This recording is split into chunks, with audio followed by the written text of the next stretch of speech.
I've been with Shift4 since last late July, early August. I joined Shift4 as part of an acquisition of a dealership, which is kind of what you're going to hear from most of the field techs. There was not a big field tech department before all those acquisitions that happened as a part of Pac-Man. Before that, I was doing basically the same stuff with the dealership for about a year before that.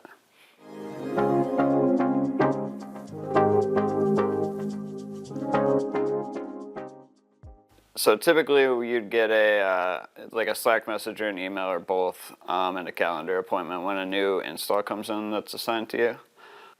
Like I said, there's a coordination team, there's also your supervisor and some CSMs that could be assigning that stuff to you. You'll get the assignment. Ideally, you get a decent bit of time before that to get a hold of the merchant and make sure you know what you're walking into.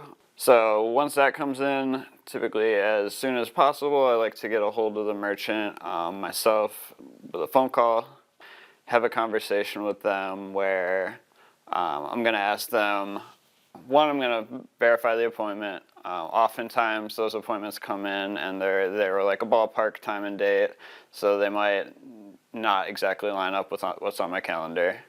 Second, I like to have a conversation about the status of their restaurant. A big thing is making sure they have the network cabling and power in place for each location where a POS terminal is going to go and a remote printer.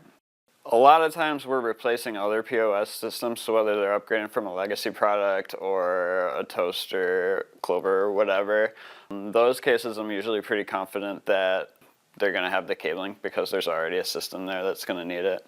If not, then I'll kind of go deeper into that conversation and question them. If necessary, we can do site surveys, which I just try and find a time where I could stop in the restaurant, for 20 minutes, a half hour, just to look around, see what needs to be done. Because if you do have to do cabling, that's a considerable amount of time. If you walk into it and realize that you need to run cable, that's going to throw a wrench in the works for sure, if you don't know about it ahead of time. The other thing we would talk about is when they're going to go live with the system. So sometimes it'll be same day, sometimes it'll be you're walking in there in the morning, getting the system installed, training the merchant, and then going live that same day.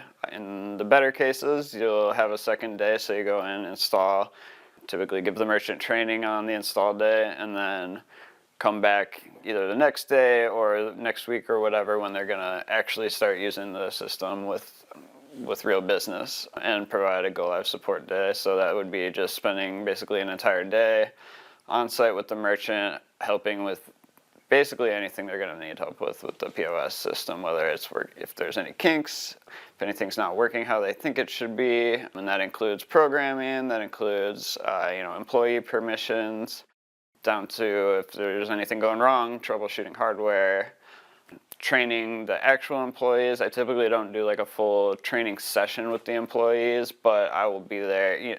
I'll quickly go over with them the basics of how to take an order, how to enter tips is a huge one with servers because that's where they make their money. And then anything else, it'll just sort of come up as they use the system. So they'll go, oh, I don't know how to split an order, or I don't know how to make a refund, or what do I do if I accidentally rang in the wrong thing? Any sort of questions like that, just being on site to instantly help them out and tell them what they need. The idea being that the merchant has that full training and can guide their staff once you're gone, once that go live day is over.